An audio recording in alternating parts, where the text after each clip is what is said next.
बिस्मिल्लाहिर्रहमानिर्रहीम रब्बिशरह ली सदरी वयस्सिर ली अमरी वहलुल उक़दतम मिन लिसानी यफ़क़हू क़ौली रब्बी यस्सिर वला तुअस्सिर वतम्मिम बिल खैर। अच्छा, आज हम स्टार्ट करना हमने पैरोक्सिस्मल नॉकटर्नल हीमोग्लोबिन यूरिया। अब पैरोक्सिस्मल कोई भी ऐसी चीज़ होती है जो कि अचानक हो, बहुत ज़्यादा सीवियर हो और जो उसकी रिकरेंट एपिसोड होती हैं। नॉकटर्नल का मतलब है रात को सोते हुए हो, हीमोग्लोबिन यूरिया यानी हीमोग्लोबिन यूरिन में आना शुरू हो जाए। अब हम कॉजेज़ पढ़ते हैं कि ऐसा क्यों होता है। अब पैरोक्सिस्मल नॉकटर्नल हीमोग्लोबिन यूरिया, इसमें ये एक ऐसी डिजीज़ है जिसमें एक्वायर्ड म्यूटेशंस होती हैं और एक्वायर्ड म्यूटेशन हमने पढ़ा है म्यूटेशन होंगे किसी जीन में। और कौन सी जीन में म्यूटेशंस होती हैं?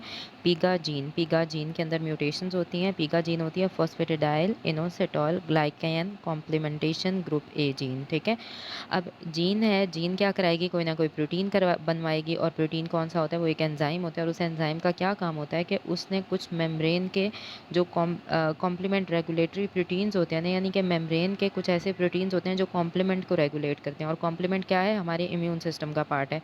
तो यानी कि ये मेम्ब्रेन के ऐसे प्रोटीन्स बनवाता है जो कि हमारे जो इम्यून सिस्टम का पार्ट है कॉम्प्लीमेंट उसको रेगुलेट करवाता है कि वो सेल्स को डिस्ट्रॉय ना करें।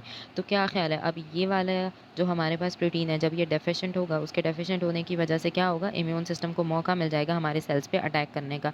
ये एक एक्वायर्ड जीन डिफेक्ट है। ठीक है, और आपने एक बात रिकॉल करनी है कि हमारे पास प्रोटीन जो होते हैं वो लिपिड बायलेयर में दो तरीक़ों से होते हैं। ठीक है, तो प्रोटीन लिपिड बायलेयर में दो तरीक़ों से होते हैं। वो दो तरीके कौन कौन से होते हैं? एक तो ये कि वो हाइड्रोफोबिक रीजन में जो प्रोटीन है वो बाइंडेड होता है हाइड्रोफोबिक रीजन में और पूरी मेम्ब्रेन को जो है वो पूरी मेम्ब्रेन से क्रॉस करके गुजरता है, यानी पूरी मेम्ब्रेन में मौजूद होता है। उसको कहते हैं, एक होता है ट्रांस मेम्ब्रेन प्रोटीन। ठीक है, और दूसरा तरीका जिसमें प्रोटीन्स मेम्ब्रेन में होते हैं वो क्या होता है? जिसमें वो सेल मेम्ब्रेन में कोवेलेंट लिंकेज से बाउंड होते हैं। ठीक है, तो ये दो तरीके से प्रोटीन मेम्ब्रेन्स में मौजूद होते हैं। और कोवेलेंट लिंकेज से किससे बाइंड होंगे? जीपीआई से, जिसको हम कहते हैं ग्लाइकोसाइल फॉस्फेटिडाइल इनोसिटॉल। अब पीएनएच में क्या होता है कि ये जो जीपीआई लिंक प्रोटीन है, हमने एक बात की, एक तो ट्रांसमेम्ब्रेन प्रोटीन, दूसरे प्रोटीन जो कोवेलेंट लिंकेज से जीपीआई से बाइंड होते हैं। ठीक है, और जीपीआई क्या है? ग्लाइकोसाइल फॉस्फेटिडाइल इनोसिटॉल। पीएनएच में क्या होता है कि जीपीआई लिंक प्रोटीन डेफिशिएंट होते हैं और किस वजह से डेफिशिएंट होते हैं? सोमैटिक म्यूटेशंस अकर कर जाती हैं। ठीक है, सोमैटिक म्यूटेशंस की वजह से हमारे ये प्रोटीन जो हैं वो जीपीआई लिंक प्रोटीन डेफिशिएंट हो जाएंगे। अब जो पीगा के अंदर जो म्यूटेशंस आ रही हैं वो एक्स लिंक्ड होती हैं। ठीक है, और पीगा जो जीन होती है ना वो लायोनाइजेशन से भी मतलब ससेप्टेबल होती है कि उसमें लायोनाइजेशन हो जाती है। और लायोनाइजेशन क्या होती है कि एक्स क्रोमोसोम जो फीमेल के सेल्स होते हैं ना उसमें जो एक्स क्रोमोसोम होते हैं वो ऐसे ही रैंडमली कभी भी इनएक्टिवेट हो जाता है। इस इनएक्टिवेशन की वजह से क्या होता है कि उस प्रोसेस को हम कहते हैं लायनाइजेशन। अब क्या ख्याल है कि वो पहले से ही रैंडमली इनएक्टिवेट हो गया है, तो अब कोई भी अलील्स दो होती है ना, हम कहते हैं क्रोमोसोम पे दो अलील पड़ी हुई हैं। ठीक है, और ये एक ट्रेट एक्सप्रेस करती हैं। सही है, अब जब ये एक ट्रेट को एक्सप्रेस करेंगी तो क्या ख्याल है इन कुछ हमने पढ़ा रिसेसिव डिसऑर्डर्स होते हैं, कुछ डोमिनेंट होते हैं। डोमिनेंट में अगर एक भी इफेक्ट हो जाए तो मसला हो जाएगा, रिसेसिव में दोनों को इफेक्ट होना होता है। ठीक है, अब यहाँ पे क्या होता है कि लाइनाइजेशन से ये समझो दो अलील्स थी, लाइनाइजेशन हुई, एक अलील तो हमारी पहले ही इनएक्टिवेट हो गई है फीमेल के सेल में। अब दूसरी कोई भी एक्वायर्ड म्यूटेशन आई, इस अलील में चेंजेस आई, और जब एक्वायर्ड म्यूटेशन आएंगी इस अलील में भी चेंज आएंगी, तो क्या ख्याल है कि ये पूरा का पूरा जो हमारा प्रोसेस है ये हो सकता है, यानी कि पीएनएच हो सकता है ना? तो सिंगल एक्वायर्ड म्यूटेशन भी आएगी तो उनके अंदर डेफिशिएंसी स्टेट क्रिएट हो जाएगी। ठीक है, और ये जो सारी म्यूटेशंस आ रही होती हैं ये किस चीज़ में म्यूटेशंस आ रही हैं? ये सारी की सारी म्यूटेशंस आ रही हैं हमारे पास हेमाटोपोइटिक स्टेम सेल्स में। ठीक है, ये सारी म्यूटेशंस हेमाटोपोइटिक स्टेम सेल्स में आती हैं। और हेमाटोपोइटिक स्टेम सेल्स में अब ये सारी की सारी म्यूटेशंस आ रही हैं हेमाटोपोइटिक स्टेम सेल्स में, तो जो उसकी क्लोनल प्रोजेनी होती है उसमें सारे सेल्स जो आरबीसी होते हैं, डब्ल्यूबीसी होते हैं, प्लेटलेट्स, वो तीनों के तीनों जीपीआई लिंक प्रोटीन में डेफिशिएंट होंगे, उनके अंदर जीपीआई लिंक प्रोटीन नहीं होंगे। ठीक है, अब क्या होता है कि अब ये जो स्टेम सेल्स हैं जिसमें जीपीआई लिंक म्यूटेशंस अकर करी हैं ये सिर्फ कुछ स्टेम सेल्स में होती हैं। ठीक है, और ऐसा भी होता है कि ये कुछ स्टेम सेल्स जो हमारे डेफिशिएंट होते हैं, मतलब जिन लोगों में ये डेफिशिएंट होते हैं वो नॉर्मल के साथ को एग्जिस्ट कर रहे होते हैं कि ये सिर्फ थोड़ी अमाउंट में होते हैं। अब क्या होता है कि जो नॉर्मल इंडिविजुअल्स हैं उनमें भी कुछ ना कुछ अमाउंट में जो पीगा जीन के म्यूटेशंस वाले सेल्स होते हैं ना, बोन मैरो में स्टेम सेल्स थोड़े बहुत वो नॉर्मल इंडिविजुअल्स में भी मौजूद होते हैं। लेकिन पीएनएच में क्या होता है कि पीएनएच में वो वाले सेल्स जो कि पीगा म्यूटेशंस वाले सेल्स हैं वो बस ज़्यादा हो जाते हैं। नॉर्मल इंडिविजुअल्स में भी पीगा म्यूटेशन वाले सेल्स होंगे, स्टेम सेल्स, लेकिन कम अमाउंट में होंगे। लेकिन जो जिन लोगों में ये ट्रेट यानी पीएनएच एक्सप्रेस होता है उनके अंदर ये वाले सेल्स ज़्यादा हो जाते हैं। और ये ज़्यादा कब होंगे? जब इनका ऑटो इम्यून रिएक्शंस वगैरह की वजह से, ठीक है। और ऑटो इम्यून रिएक्शन की वजह से हमने पढ़ा था कि एप्लास्टिक एनीमिया भी होता है, तो इसलिए जो पीएनएच वाले लोग होते हैं अक्सर वो एप्लास्टिक एनीमिया के साथ को एग्जिस्ट कर रही होती है उनके अंदर ये तीनों चीज़ें। अब जो पीएनएच वाले जो ब्लड सेल्स होते हैं उसमें तीन हमने पढ़ा है ना कि जीपीआई लिंक प्रोटीन में डेफिशिएंट होते हैं। और प्रोटीन डेफिशिएंट होने की वजह से क्या होता है कि जो कॉम्प्लीमेंट की रेगुलेशन होती है वो नहीं हो पाती, तो इम्यून सिस्टम अटैक करेगा। तो जो तीन तरह के जीपीआई लिंक प्रोटीन है वो कौन कौन से हैं? एक तो है CD55, और CD55 का क्या नाम है? डिके एक्सेलरेटिंग फैक्टर, ठीक है। दूसरा जीपीआई लिंक प्रोटीन है CD59। CD59 को क्या कहते हैं कि membrane inhibitor of reactive lysis. Reactive lysis यानी कि जो इम्यून सिस्टम लाइसिस करवाता है, ये उसका मेम्ब्रेन इनहिबिटर होता है, ठीक है। उसके अलावा तीसरा प्रोटीन है C8 बाइंडिंग प्रोटीन। अब इन तीनों में से जो सबसे इम्पॉर्टेंट है वो है CD59 प्रोटीन, सबसे इम्पॉर्टेंट है। और इसका क्या काम होता है? हमने ऊपर पढ़ा था कि इन्होंने कॉम्प्लीमेंट को इनहिबिट करना है, तो कॉम्प्लीमेंट में ये सबसे इम्पॉर्टेंट चीज़ होती है C3 convertase. C3 convertase enzyme जो कॉम्प्लीमेंट में होता है उसका काम क्या होता है कि वो कॉम्प्लीमेंट्स को एक्टिवेट करा रहा होता है। जब C3 कन्वर्टेज एंजाइम को इनहिबिट किया जाएगा तो क्या ख्याल है, कॉम्प्लीमेंट एक्टिवेट होगा? नहीं होगा। लेकिन क्योंकि यहाँ पे ये GPI link protein CD59 deficient है, तो उसकी वजह से कॉम्प्लीमेंट की एक्टिवेशन हो जाती है इन लोगों में।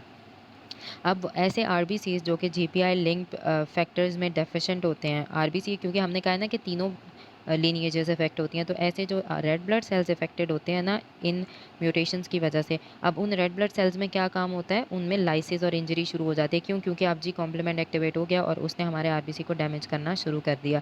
और इसमें क्या होता है कि इंट्रावेस्कुलर हेमोलिसिस होगी। और इंट्रावेस्कुलर हेमोलिसिस किस वजह से होती है? अब आपने कॉम्प्लीमेंट सिस्टम फिजियो में हमने पढ़ा हुआ है, उसमें C5b C9 membrane attack complex बनता है।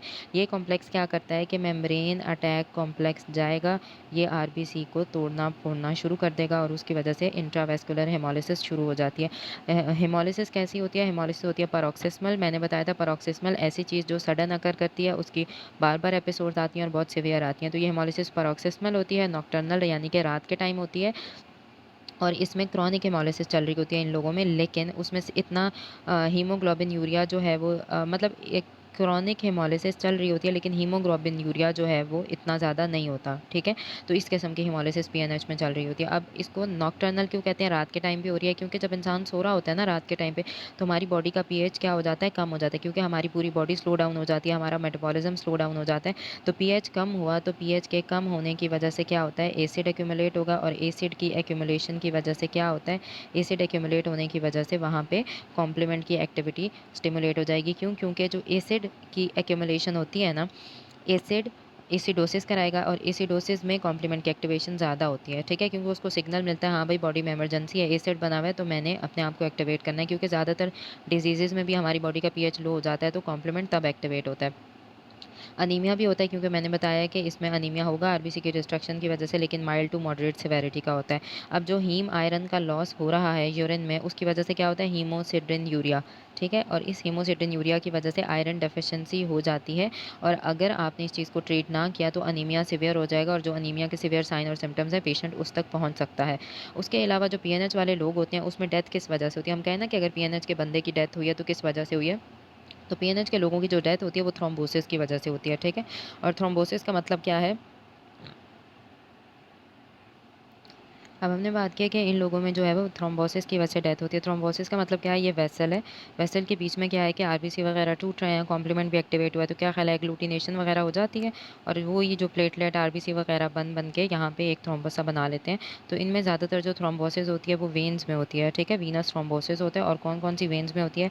हेपेटिक और पोर्टल जो लिवर की वेन्स हैं उसमें ज़्यादातर इनमें थ्रोम्बस बनने का चांस होता है। और उसके अलावा इनके अंदर सेरिब्रल वेन्स में भी थ्रोम्बस बनने का चांस ज़्यादा होता है इनकी, यानी कि ब्रेन की वेन्स में भी थ्रोम्बोसिस हो रहा होता है, ठीक है। सेरिब्रल वेन्स में भी हो रहा होता है। अब इसके अलावा उन्होंने कहा है कि थ्रोम्बस बनने का मैकेनिज्म क्यों होता है, इन लोगों में थ्रोम्बस क्यों बनता है? तो थ्रोम्बस बनने की सारी रीज़न इसमें ये हो रही होती है कि इन लोगों में नाइट्रिक ऑक्साइड, जो नाइट्रिक ऑक्साइड है इसका क्या काम है? इसने वेसल्स को डायलेट कराना है, ठीक है। वेसल्स की डायलिटेशन होती है, तो नाइट्रिक ऑक्साइड जब लॉस हो जाता है, एक तो नाइट्रिक ऑक्साइड के लॉस होने की वजह से क्या होता है कि जो हमारे पास जो नाइट्रिक ऑक्साइड होता है ना, सारा का सारा वो कौन एब्ज़ॉर्ब कर रहा है? फ्री हीमोग्लोबिन, क्योंकि हमें पता है कि हीमोग्लोबिन हेमोलिसिस की वजह से बहुत ज़्यादा है, वो सारा का सारा नाइट्रिक ऑक्साइड डिप्लीट हो जाता है। वेज़ोडाइलेशन में इसका काम होता है और ये थ्रोम्बोसिस को इनहिबिट करता है। जब नाइट्रिक ऑक्साइड नहीं है तो थ्रोम्बोसिस इनहिबिट होगी? नहीं होगी। उसके अलावा जो दूसरा मैकेनिज़्म है वो क्या है कि इसमें एंडोथेलियम का डैमेज हो जाता है, और एंडोथेलियम का डैमेज भी कौन करवा रहा है? कॉम्प्लीमेंट करवा रहा है। और कॉम्प्लीमेंट का जो सबसे इंपॉर्टेंट पार्ट होता है, जो कि हमारी मेम्ब्रेन्स को या एंडोथेलियम को डैमेज कराता है, वो होता है C5 C9 membrane attack complex, ठीक है? उसके बाद उन्होंने कहा है कि कुछ पेशेंट्स 5 टू 10% ऐसे होते हैं जिनमें माइलॉइड ल्यूकीमिया हो या माइलोडिस्प्लास्टिक सिंड्रोम्स भी हो जाते हैं।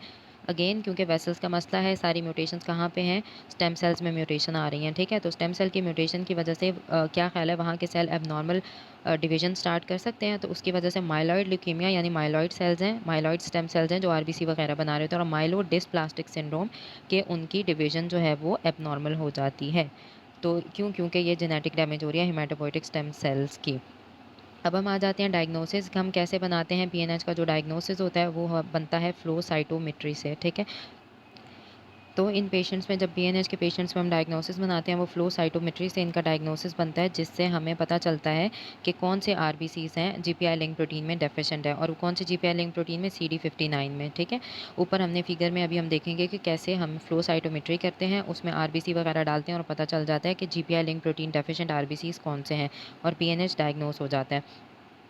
अब हमें पता है कि इस सारे मसले में मसला कौन करवा रहा है? कॉम्प्लीमेंट करा रहा है। तो क्या ख्याल है, कॉम्प्लीमेंट को हम कॉम्प्लीमेंट के खिलाफ कोई ऐसी चीज़ दे सकते हैं कि हमारे आरबीसी प्रोटेक्ट हों? तो थेराप्यूटिक यूज़ हम किस चीज़ का करते हैं? मोनोक्लोनल एंटीबॉडी, जिसका नाम होता है एक्यूलिजुमैब। एक्यूलिजुमैब क्या करती है कि ये C5 को C5, अब 5 जो है वो 5A में कन्वर्ट होना होता है, C5A में, तो ये इस प्रोसेस को इनहिबिट करती है। तो 5A क्या है? एक्टिवेटेड फॉर्म है। तो क्या ख्याल है, जब वो उसकी एक्टिवेटेड फॉर्म बनने नहीं दे रही कॉम्प्लीमेंट की, तो कॉम्प्लीमेंट काम करेगा? कॉम्प्लीमेंट काम नहीं करेगा, ठीक है? तो इससे हमारी बॉडी जो है, यानी पीएनएच वाले लोगों की बॉडी प्रोटेक्ट हो जाती है। इस इनहिबिटर की वजह से ना सिर्फ ये कि हेमोलिसिस कम हो रही है, अब हेमोलिसिस कम हो रही है तो उस बंदे की ट्रांसफ्यूजन की रिक्वायरमेंट्स भी कम होंगी, क्योंकि हमें ब्लड इतना ज़्यादा नहीं देना पड़ेगा, क्योंकि उसकी बॉडी में हेमोलिसिस हो ही नहीं रही। और दूसरा, इसमें एक और चीज़ जिसमें हमने कहा था डेथ होती है थ्रोम्बोसिस की वजह से, तो हमने दो चीज़ों से प्रोटेक्ट कर लिया, एक तो हेमोलिसिस और ट्रांसफ्यूजन से प्रोटेक्ट कर लिया, और दूसरा हमने इस बंदे को थ्रोम्बोसिस से प्रोटेक्ट कर लिया। अब ये जो C5 की इनहिबिटर थेरेपी है, ये जो हम एंटीबॉडी दे रहे होते हैं एक्यूलिजुमैब, इसका नुकसान क्या होता है कि ये बहुत ज़्यादा हाई कॉस्ट होती है, बहुत ज़्यादा महंगी होती है, और इसकी वजह से जब हम ये वाली थेरेपी दे रहे होते हैं पेशेंट को, तो उनके अंदर मेनिंजोकोकल इन्फेक्शन के चांसेस ज़्यादा होते हैं। और मेनिंजोकोकल हम जब माइक्रो पढ़ेंगे तो हमें पता चलेगा कि मेनिंजोकोकस क्या करवाता है कि ये मेनिंजाइटिस वगैरह करा रहा होता है। उसके अलावा ऑटो इम्यून डिसऑर्डर है, तो इसमें इम्यूनोसप्रेसिव थेरेपी भी दे सकते हैं, जिनके अंदर बोन मैरो एप्लेसिया भी साथ साथ चल रहा हो। अगर जिनमें एप्लास्टिक एनीमिया भी साथ साथ चल रहा है ना, तो उसमें हम इम्यूनोसप्रेसिव थेरेपी दे सकते हैं। लेकिन जो वाहिद बिल्कुल डेफिनेट क्योर है वो क्या है? हेमाटोपोइटिक स्टेम सेल ट्रांसप्लांटेशन, यानी कि अगर आपने हेमाटोपोइटिक स्टेम सेल ट्रांसप्लांट किया तो उसके बाद पेशेंट का क्योर होगा। अब ये वाली डायग्राम हम देख लेते हैं, फिगर 14.4। इसमें पैरोक्सिस्मल नॉक्टर्नल हेमोग्लोबिन यूरिया दिखाया जा रही है। ये नॉर्मल पेशेंट के आरबीसी है कि जब उसकी फ्लो साइटोमेट्री की गई तो उसमें CD59 भी था, CD55 भी मौजूद था पेशेंट में, यानी कि इस जगह पे उसके आ रहे हैं। और जब हम इन्हें इसी चीज़ को कंपेयर किया पीएनएच वाले पेशेंट के साथ, तो ये उसका ब्लड पड़ा हुआ है, और पीएनएच का जो पेशेंट है वो डेफिशिएंट है, इसमें ना CD59 है ना ही CD55 है, तभी वो इस रेंज में आ रहा है, ठीक है?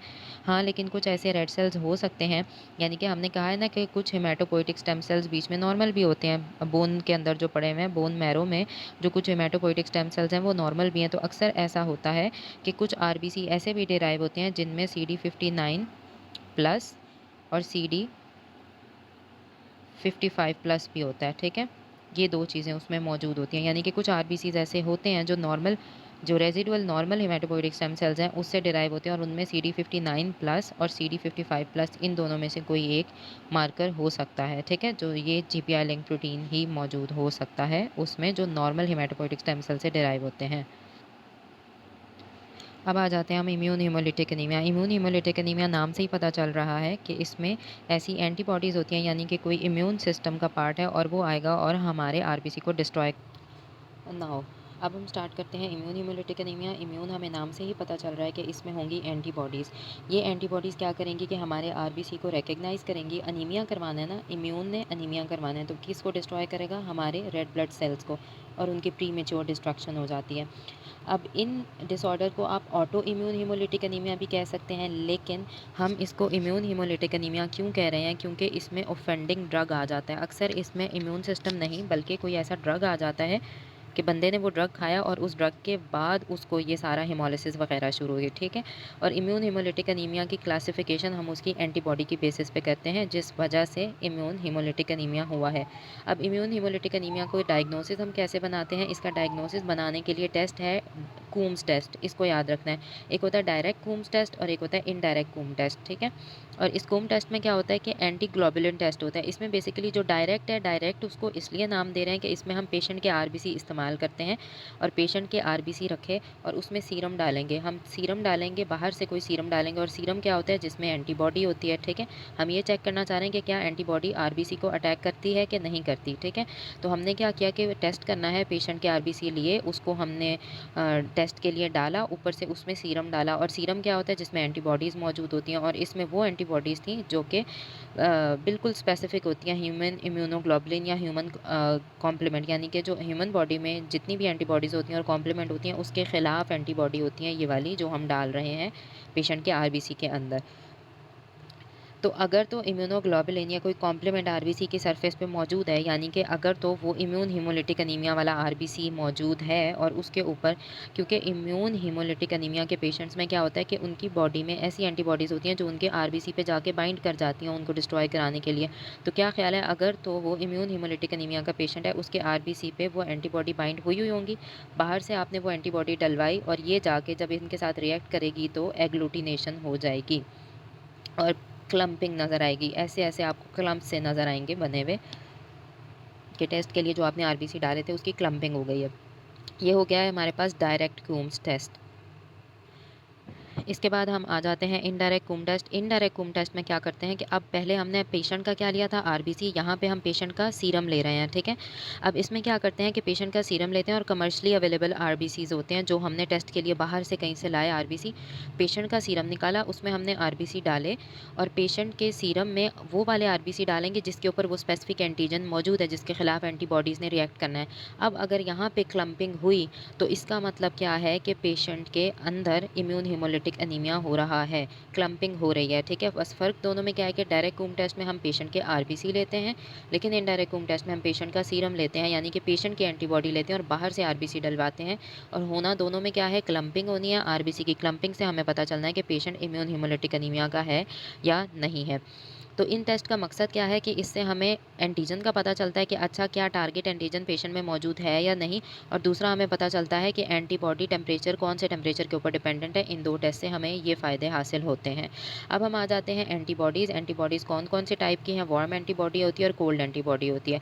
अब जो वार्म एंटीबॉडी होती है, ये 80% ऑफ पेशेंट्स में वार्म एंटीबॉडी मौजूद होती है, इम्यून हीमोलिटिक एनीमिया की 80% पेशेंट में। इसको वार्म एंटीबॉडी क्यों कह रहे हैं? क्योंकि ये आरबीसी के साथ बाइंड करती है 37 डिग्री सेंटीग्रेड के ऊपर, ठीक है। और ये जो कॉज़ होता है वार्म एंटीबॉडी की वजह से, जो यानी कि क्लम्पिंग वगैरह हो रही है, इसका कॉज़ क्या है? प्राइमरी कॉज़ भी हो सकता है कि किसी भी इडियोपैथिक की वजह नहीं पता कि क्यों एंटीबॉडी बन रही है, ठीक है। और कभी ऐसा हो सकता है कि सेकेंडरी कॉज़ भी हो सकता है कि किसी वजह से उस बंदे में एंटीबॉडी बन रही है, और वो वजह क्या हो सकती है? हमने पहले बहुत सारे रीज़न्स पढ़े हुए हैं कि हो सकता है कोई ड्रग हो, कोई भी ऐसी चीज़ हो जिसकी वजह से ये सारे मसले हो रहे हैं। अब जो वार्म एंटीबॉडी होती है, इसमें कौन कौन सी एंटीबॉडी है? मोस्टली इसमें आईजीजी एंटीबॉडी का सबसे ज़्यादा रोल होता है। आईजीजी क्लास सबसे इंपॉर्टेंट है पॉजिटिव एंटीबॉडी, और कुछ का हम कहते हैं कि मिनिमम अमाउंट में आईजीए एंटीबॉडी भी होती है, लेकिन मेन आईजीजी एंटीबॉडी है, वार्म एंटीबॉडी।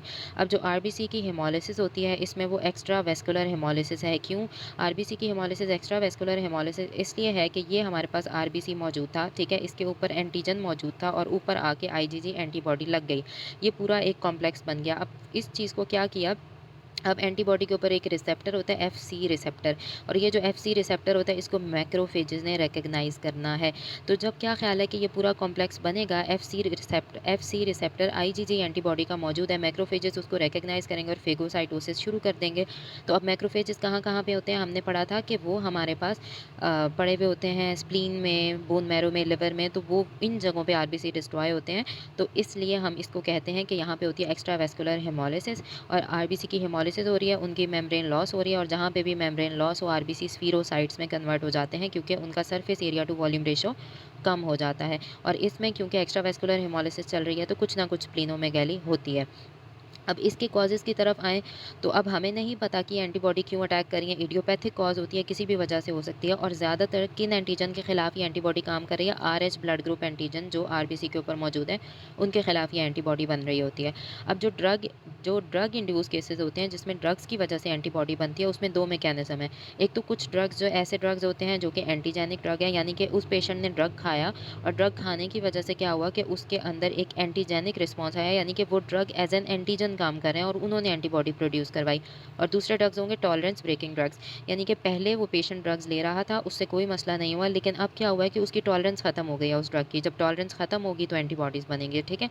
अब हम देख लेते हैं जो एंटीजेनिक ड्रग्स हैं कौन कौन से ड्रग्स हो सकते हैं। जैसे कि आपने आईवी डोज दी, यानी इंजेक्शन के ज़रिए पेशेंट को दिया कोई भी ड्रग, उसमें होता है पेनिसिलिन और सेफेलोस्पोरिन, ये दोनों एंटीबायोटिक्स होती हैं, ठीक है। ये भी हम पढ़ेंगे फार्मा में तो हमें अंदाज़ा हो जाएगा। अब ये एंटीबायोटिक्स आपने पेशेंट को दी, 1 से 2 वीक के बाद पेशेंट के अंदर रिएक्शन हुआ, एंटीबॉडी बनेंगी, वो आरबीसी को डिस्ट्रॉय करेंगी और आरबीसी डिस्ट्रॉय होंगे। और उसकी वजह से आरबीसी क्यों डिस्ट्रॉय होंगे, क्योंकि सारा इम्यून सिस्टम एक्टिवेट हो गया, कॉम्प्लीमेंट एक्टिवेट हो गया, उसने आरबीसी की तोड़ फोड़ शुरू कर दी। और कौन सी हेमोलिसिस होती है, इंट्रावेस्कुलर हेमोलिसिस। लेकिन अब क्या होता है, ये जो ड्रग्स होते हैं ना, इंट्रावेस्कुलर हेमोलिसिस भी होती है, लेकिन अक्सर ये ड्रग ऑप्सोनिन्स के तौर पे काम करते हैं। ऑप्सोनिन क्या होता है, जिसने फेगोसाइटोसिस के लिए किसी भी चीज़ को लेके जाना है, ये ड्रग ऑप्सोनिन है, ये आरबीसी को बाइंड करेंगे और उसको फेगोसाइटोसिस के लिए लेके जाएंगे। तो जब ये फेगोसाइटोसिस के लिए लेके जाएंगे तो एक्स्ट्रा वेस्कुलर हेमोलिसिस भी होगी, ठीक है, क्योंकि एक्स्ट्रा वेस्कुलर हेमोलिसिस मैक्रोफेजेस में होती है और फेगोसाइटोसिस वहीं पे होनी है। अब टॉलरेंस ब्रेकिंग ड्रग्स कौन से होते हैं, बहुत सारे ऐसे ड्रग्स होते हैं, पेशेंट्स होते हैं जो हाइपरटेंसिव होते हैं, हाइपरटेंशन के मरीज़ होते हैं, वो एक ड्रग लेते हैं जिसको हम नाम देते हैं अल्फ़ा मिथाइल डोपा, ठीक है। ये पेशेंट नॉर्मली तो ले रहे हैं, कोई मसला नहीं होता, लेकिन जब इनकी टॉलरेंस ब्रेक हो जाती है इस ड्रग से तो उनके अंदर एंटीबॉडी बनना स्टार्ट हो जाती है। और अभी हमने पढ़ा था कि स्पेसिफिकली आरबीसी के कौन से एंटीजन के खिलाफ एंटीबॉडी बनती है, आरएच ब्लड ग्रुप एंटीजन में। लेकिन ये जो अल्फ़ा मिथाइल डोपा के पेशेंट्स होते हैं ना, इसमें सिर्फ और सिर्फ मतलब अगर 100% लोग मिथाइल डोपा ले रहे हैं फॉर एग्जाम्पल, उसमें से सिर्फ 10% हैं उनके अंदर एंटीबॉडी डेवलप हो सकती हैं, और उन 10% में से भी सिर्फ 1% को बहुत सीवियर हेमोलिसिस हो सकती है। तो इससे अंदाज़ा हुआ कि ये वाली जो कंडीशन है वो इतनी ज़्यादा सीवियर नहीं है। अब हम देख लेते हैं कि इम्यून हीमोलिटिक एनीमिया की क्लासिफिकेशन क्या है। इम्यून हीमोलिटिक एनीमिया की जो क्लासिफिकेशन है, अभी हमने पढ़ा कि एक वार्म एंटीबॉडी होती है आईजीजी एंटीबॉडी, और वो 37 डिग्री सेंटीग्रेड पे काम करती हैं। इसके कॉजेज़ प्राइमरी भी हो सकते हैं, प्राइमरी कॉज इडियोपैथिक है जिसका रीज़न हमें नहीं पता, सेकेंडरी कॉज किसी वजह से हो रहा है। कोई वजह क्या हो सकती है कि हो सकता है इसमें ऑटो इम्यून डिसऑर्डर है, जैसे एसएलई वगैरह के लोग होते हैं, कोई ड्रग ले लिया पेशेंट ने, कोई नियोप्लाज्म है जिस वजह से उसके अंदर ये एंटीबॉडी बनेगी। अब दूसरी आगे हमने पढ़नी है, वो वाली होती है कोल्ड एग्लूटिनिन टाइप, और इसमें ज़्यादा मेन एंटीबॉडी होती है आईजीएम एंटीबॉडी। और कोल्ड नाम से ही हमें पता चल रहा है कि ये 37 डिग्री सेंटीग्रेड टेम्परेचर पे काम करती है। अब ये कब बनेगी पेशेंट में, एक्यूट केसेस में, यानी कि जो बहुत कम टाइम में और बहुत सीवियर रिएक्शन होता है उसको कहते हैं एक्यूट। तो एक्यूटली ये कब बनती है, माइकोप्लाज्मा का इन्फेक्शन हुआ, पेशेंट को इन्फेक्शियस मोनोन्यूक्लियोसिस हुआ, उसमें ये एंटीबॉडी बनेगी और इम्यून हीमोलिटिक एनीमिया होगा। और क्रॉनिक जो काफ़ी टाइम से चला आ रहा है, उसके कॉजेज़ क्या क्या हो सकते हैं, इडियोपैथिक जिसकी कोई कॉज नहीं पता, या कोई लिम्फॉइड नियोप्लाज्म के लिम्फॉइड सेल्स की कोई नियोप्लाज्म है। एक तो एग्लूटिनिन टाइप हो गई, cold agglutinin type, IgM antibody, warm antibody हो गई, और एक है कोल्ड हीमोलाइसिन टाइप, इसने एग्लूटिनेशन करानी है और लाइसिन ने लाइसिस कराना है, और ये आईजीजी एंटीबॉडी है, हीमोलाइसिन टाइप ही है जो 37 से बिलो ही एक्टिवेट होगी, लेकिन ये लाइसिस कराएगी। और ये ज़्यादातर बच्चों में होती है, और बच्चे जिनमें वायरल इन्फेक्शन यानी गला ख़राब हुआ, कोई भी वायरल इन्फेक्शन हुआ, और उन बच्चों में ये एंटीबॉडी बनना स्टार्ट हो जाएगी। अब हम आ जाते हैं वार्म एंटीबॉडी के, वार्म एंटीबॉडी की ट्रीटमेंट क्या होती है। अब वार्म एंटीबॉडी की ट्रीटमेंट हमारे पास इस चीज़ पे डिपेंड करती है कि हमने उसका इनिशिएटिंग फैक्टर रिमूव करना है। हमने पढ़ा था ना कि ड्रग्स की वजह से हो रहा है, तो हमें उन ड्रग्स को बॉडी में से रिमूव करना है, या वो ड्रग्स लेने उस पेशेंट ने बंद करने हैं। उसके अलावा जब अगर वो ड्रग्स छोड़ना पॉसिबल नहीं है उस पेशेंट के लिए, तो हम उसको इम्यूनो सप्रेसिव ड्रग्स देंगे जो इम्यून सिस्टम को सप्रेस करते हैं, ठीक है। अब आ जाएँ कोल्ड एग्लूटिनिन टाइप। अब कोल्ड एग्लूटिनिन टाइप अभी मैंने ऊपर टेबल में बताया था कि ये इम्यून हीमोलिटिक एनीमिया होता है कोल्ड एग्लूटिनिन एंटीबॉडी की वजह से, और ये आईजीएम एंटीबॉडी है जो लो टेम्परेचर पे एक्टिवेट होती है, यानी कि 37 से बिलो, 0 से 4 डिग्री सेंटीग्रेड। और ये 15 टू 20% केसेस हैं। मेजर केसेस में वार्म एंटीबॉडी थी, ये कोल्ड एंटीबॉडी है। कोल्ड एग्लूटिनिन एंटीबॉडी ट्रांजिएंटली यानी कुछ टाइम के लिए आती हैं, इन्फेक्शंस के बाद थोड़े से टाइम के लिए आती हैं और फिर चली जाती हैं। और कौन-कौन से इन्फेक्शंस के बाद आती है? माइकोप्लाज्मा नमूनिया, ये सारी माइक्रो की नॉलेज है, आपको समझ आ जाएगी। एप्स्टीन बार वायरस की वजह से, साइटोमेगैलो वायरस, इन्फ्लुएंजा वायरस या एचआईवी के जो लोग होते हैं उनमें ये बनती है। ये सेल्फ लिमिटेड है, यानी कि थोड़े टाइम के लिए होगी और फिर ये ख़त्म हो जाएगी। तो इसकी वजह से इतनी ज़्यादा हेमोलिसिस नहीं होती है, ठीक है। और जो cold agglutinin immune haemolytic anaemia है, ये किस-किस चीज़ के साथ अकर करा होता है? हमने पढ़ा है ना अक्सर कि कोएग्जिस्टिंग डिजीज़ेज़ भी होती हैं पेशेंट में। तो इन पेशेंट्स में जो cold agglutinin type of haemolytic anaemia के पेशेंट्स होते हैं, इनके साथ दूसरे बी सेल नियोप्लाज़्म कोएग्जिस्ट करने के चांसेस ज़्यादा होते हैं, यानी इन पेशेंट्स में दूसरे नियोप्लाज़म्स भी आपको मिल सकते हैं। अब आईजीएम एंटीबॉडी जब बाइंड करेगी आरबीसीज़ के साथ वेसल्स में, और ये कहाँ पे बाइंड करेगी? उस जगह पे, उन जगहों पे वेसल्स में आरबीसी के साथ बाइंड करेगी जिनका टेम्परेचर 30 से कम होगा। और वो कब होता है कि जैसे फॉर एग्जांपल कुछ लोग सर्द इलाकों में रहते हैं, वो वैसे तो जैकेट्स वगैरह पहन लेते हैं, लेकिन फिंगर्स, टोज़ वगैरह, ईयर्स वगैरह ये चीज़ें हमारी बाहर रहती हैं, ये ठंडी हो जाती हैं, तो आरबीसी के साथ आईजीएम इन जगहों पे जो वेसल्स में आरबीसीज़ होंगे उनके साथ आईजीएम बाइंड करना स्टार्ट करेगी। और आईजीएम का बाइंड करने से अगला प्रोसेस क्या होता है कि कॉम्प्लीमेंट की फिक्सेशन शुरू हो जाती है, यानी कॉम्प्लीमेंट एक्टिवेट होना शुरू हो जाता है। अब क्या होता है कि हमारा ब्लड एक ही जगह तो रहता नहीं है, यानी कि फिंगर, टोज़ और ईयर्स में तो ब्लड पड़ा हुआ था जब तब आईजीएम एंटीबॉडी उन आरबीसी के साथ बाइंड कर गई। लेकिन अब उस ब्लड ने मूव भी तो करना है। अब जब वो मूव करके रीसर्कुलेट करेगा और हमारे वार्म एरियाज़ ऑफ बॉडी में दोबारा वापस आएगा, तो उस जगह पे आईजीएम रिलीज़ हो जाएगी, यानी आईजीएम वहाँ से उन आरबीसी से रिलीज़ हो जाएगी। इससे पहले अब मैंने बताया था कि आईजीएम आरबीसी के साथ जैसे ही ये आरबीसी है इसके साथ आईजीएम एंटीबॉडी बाइंड करती है, तो साथ ही कॉम्प्लीमेंट एक्टिवेट हो जाता है। लेकिन क्या हुआ कि ये वाला आरबीसी पहले कोल्ड जगह पे था, अब ये वार्म जगह पे चला गया। अब जैसे ही ये वार्म जगह पे गया है ना, तो इससे पहले के कॉम्प्लीमेंट इस पे अटैक करता, ये पहले ही, क्योंकि वार्म टेम्परेचर पे गया है, तो आईजीएम एंटीबॉडी इससे अलग हो जाएगी। क्यों?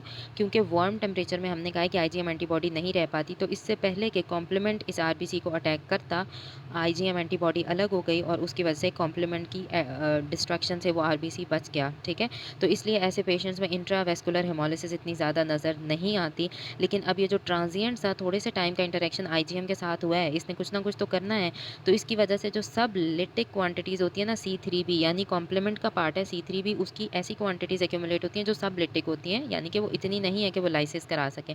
उसके अलावा C3b एक्सीलेंट ऑप्सोनिन भी है। ऑप्सोनिन कोई भी ऐसी चीज़ जिसने लेके जाना है मैक्रोफेजेस तक। तो अब ये क्या करेगी? थोड़ी सी अमाउंट तो इसकी एक्यूमुलेट हुई है, तो ये जो थोड़ी सी अमाउंट एक्यूमुलेट हुई है, ये इन आरबीसीज़ को पकड़ेगी और ये वाले आरबीसीज़ को पकड़ेगी और इन आरबीसीज़ को लेके जाएगी कहाँ पे? मैक्रोफेजेस के पास इनको लेके जाएगी।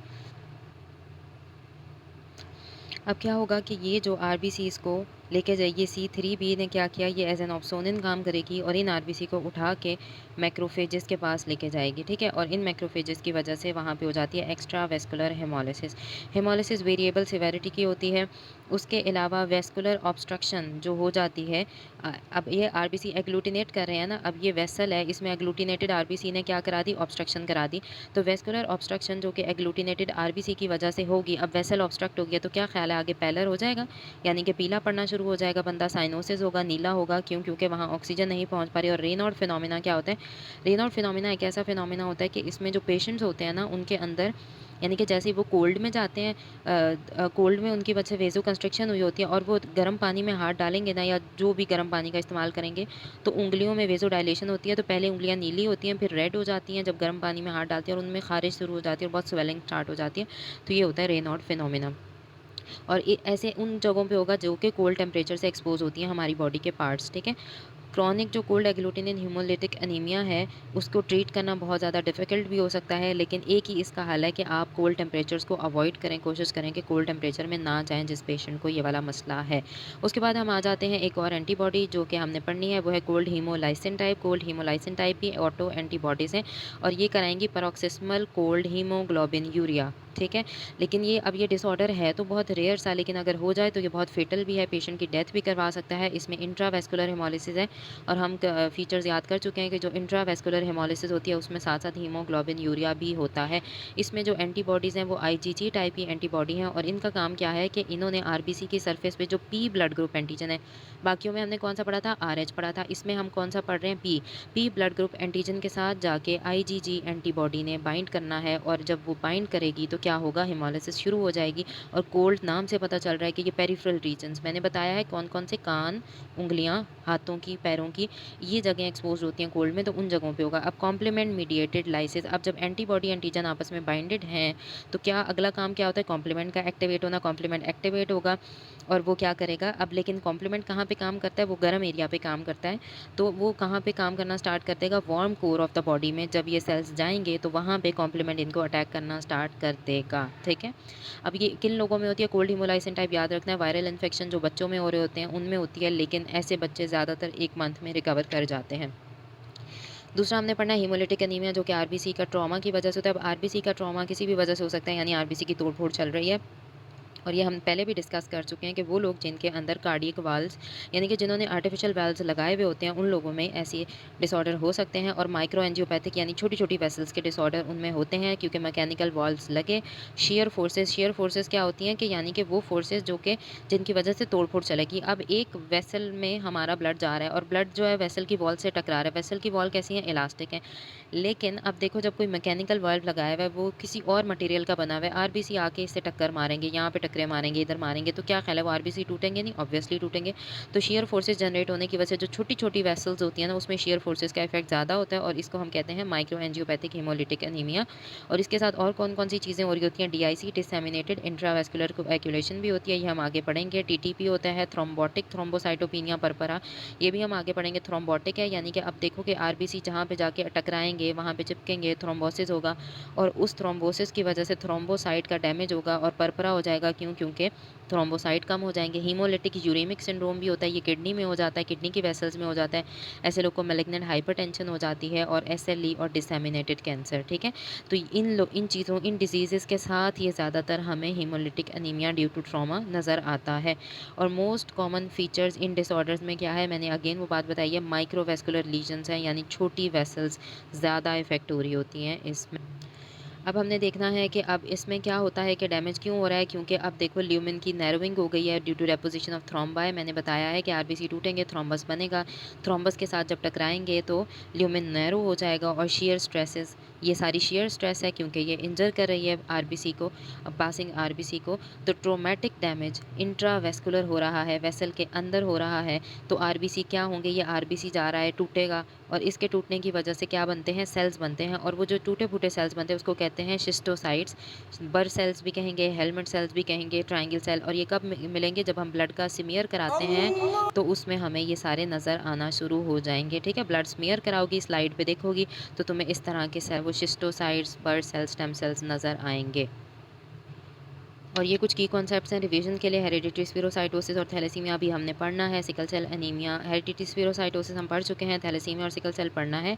G6PD डेफिशिएंसी हम पढ़ चुके हैं और इम्यून हेमोलिटिक एनीमिया हम पढ़ चुके हैं। तो ये की कॉन्सेप्ट यहाँ से रिवाइज हो जाएंगे। ये देखो, ये है माइक्रो एंजियोपैथिक हेमोलिटिक एनीमिया और इसमें हमने पेरिफेरल ब्लड का स्मीयर लिया है और हमने कहा था कि डिफरेंट तरह के हो सकते हैं। हीमोलिटिक यूरेमिक सिंड्रोम भी हो सकता है जो किडनीज़ में होता है। तो किडनीज़ में हीमोलिटिक यूरेमिक सिंड्रोम के पेशेंट का ये हमने ब्लड लिया और हमें इसमें नज़र आए, ये देखो शिस्टोसाइट, टूटे फूटे सेल, ये देखो, ये देखो। ठीक है, तो ये आरबीसी की डिस्ट्रक्शन है। तो ये हमारा आज कंप्लीट हो गया, immune haemolytic anaemia, paroxysmal nocturnal haemoglobinuria. See you in the next lecture इंशाल्लाह।